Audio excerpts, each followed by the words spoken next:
أعوذ بالله من الشيطان الرجيم بسم الله الرحمن الرحيم رب اشرح لي صدري ويسر لي أمري واحلل عقدة من لساني يفقهوا قولي آمين يا رب العالمين.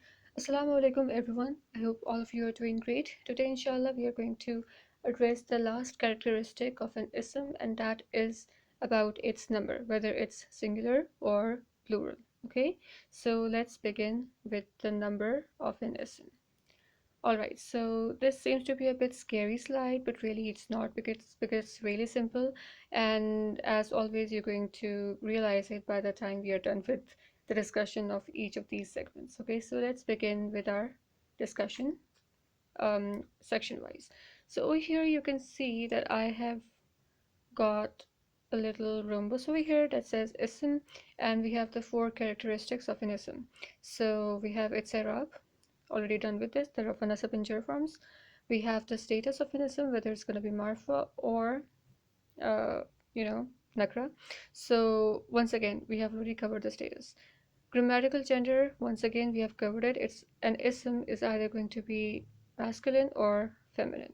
All right, and once again there are 5 reasons for an ism to be grammatically feminine. All right, once again we have very recently done this, and now we're going to address number, whether it's wahid or simply singular or plural. Okay, so let's proceed with wahid. All right, an ism is going to be either wahid or simply singular, one in number. Okay, or it's going to be two in number, musanna. Okay, or you could simply say double plural. Okay, and or it's going to be jama. Jama simply means something that is more than two in number.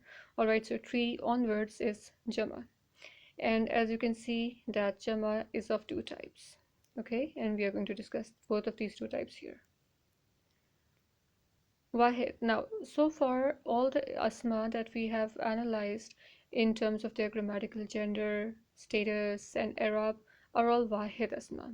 Okay, so this is something that we have already covered so far. We are well familiar with the Wahid asma and how they look like. Okay, so just for the sake of completion, I have an example of غير عاقل ism over here, a house, Baitun.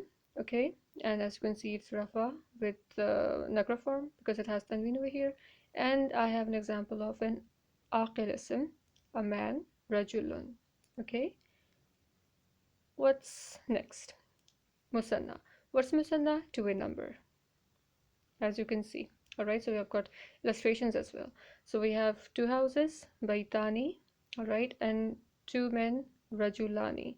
Now you might have noticed that both of these words are ending in ani and ani. Alright, so yeah, that's exactly how we make double plurals in Arabic. We are going to discuss them at length. Okay, so you don't need to cram these examples in your mind right now. I'm going to tell you what the suffixes are and how you're going to attach them to make plurals. Okay. Alright, so baitani, rajulani, musanna. Musanna is 2 in number. And lastly, we have jama. Now, jama is anything that is more than 2 in number, or simply you could say 3 onwards. Okay, 3 or 3 onwards. Okay, so that is jama. Now, what is jama salim and what is jama mukassir? Let me give you an analogy from English. For example, we have singular book. If I want to make it plural, I'm going to say books. For example, if I have the word sky and I want to make its plural, I'm going to simply remove the y and I'm going to replace that y with the suffix ies. So it's going to be skies. Similarly, tomatoes. Now what has happened here? Or anything that ends in o technically gets added with, for example, toes. Okay, so it was this way, but we added this s. Once again, an example of this method. But for example, if you have the word potato or tomato, all right, then you add es, and that becomes your plural by adding a suffix. A similar way is used to make jama salim in Arabic. Okay, so in jama salim we add suffixes to the root words. Okay, and that's how we get the plural. Okay, we'll study the examples shortly. And what about Jama Mukassar? We already discussed this Jama Mukassar in the previous lesson, and I told you that there are certain letters, there are certain words in English, for example, the word child. Okay, now you're not going to make its plural by adding an s, okay, or any other suffix for that matter. Nope, you are going to give it a makeover. You're going to make it children to make plural. Okay, similarly, if you've got the word tooth, you are not going to write the word teeth. I'm sorry, you're not going to write the word tooths. Instead, you're going to write the word teeth to make it plural. And similarly, you've got the word mice uh, for the plural of mouse. Okay, so you're not going to say mouses, it's mice. All right, so what do you observe here? You observe that it's not the suffix that converts these specific words into plurals, but it is actually a skeletal makeover that converts these words into their plural forms. And this similar manner is also employed in the Arabic um, grammar for making plurals, and that's what we call Jama Mukassir. And I gave you the example of the word rusulun, all right, or kutubun. There are tons of patterns by which we can make the Jama Mukassir, okay? And we are going to cover them, so don't worry about that. Alright, so there are certain patterns, or rather some skeletal makeovers that we subject some words to, and that's how we get their Jama Mukassir. Okay, so these are two ways of making plurals, or simply Jama in Arabic. I hope it's clear. So what do I say here? I say that Jama Salim can be obtained by adding a suffix. Okay, for example, in English we have the word book and it becomes books by the addition of this s. In Arabic we have certain suffixes. For example, here I have written Muslimuna. Do you see this highlighted portion? It highlights the suffix una, so it's three or more than three. Okay, this is the example for aqilism.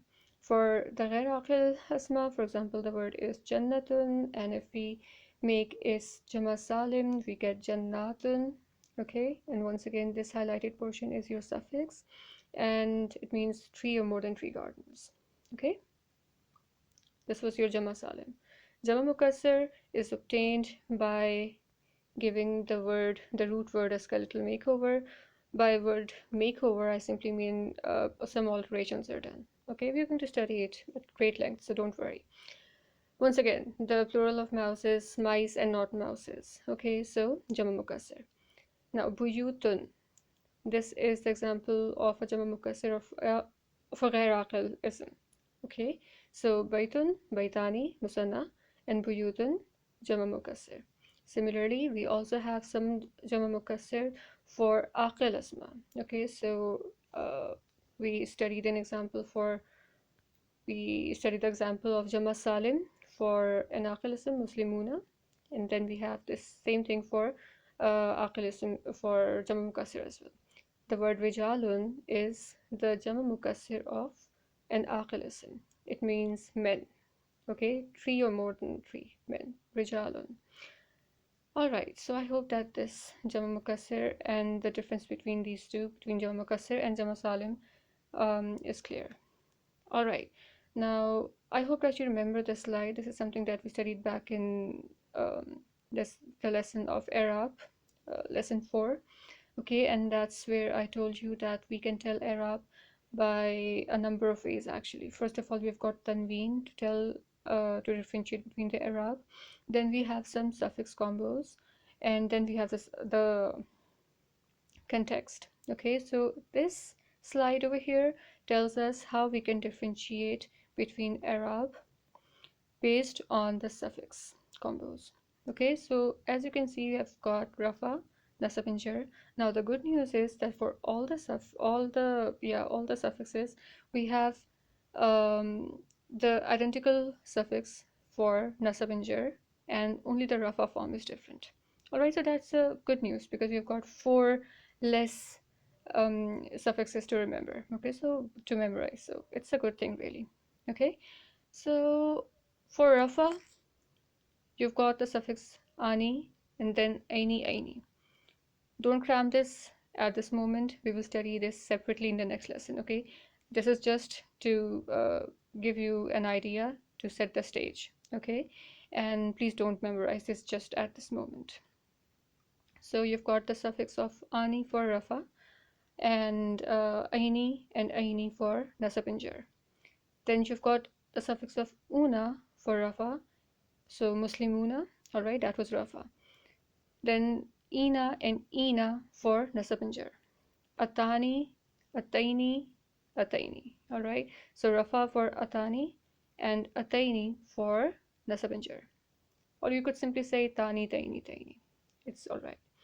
Then you've got atun for rafa, atin for nasab and jar. Okay, so this is just to set the stage that this is how we can tell the Arab from each other based on the suffix combos. We know the tanween by now, but now we can also determine the Arab of an ism by looking at its suffix combo. So that's what this slide was all about. Okay, well, so this was all about our lesson. I hope that this scary slide is not so scary anymore and that you have understood it. Okay, this lesson was merely to get you acquainted with the types of plurals that we have in Arabic, all right, and how to differentiate between these two. And of course, about the role of various suffixes in determining the Arab of an ism. Okay, so in the next lesson, inshallah, we're going to practice making these plurals, the musanna as well as the jama salim. All right, and for that, we are going to practice a lot in the next lesson, inshallah. Okay, so till that lesson, barakallahu li wa lakum fil Qur'an al Hakim. Allah Hafiz.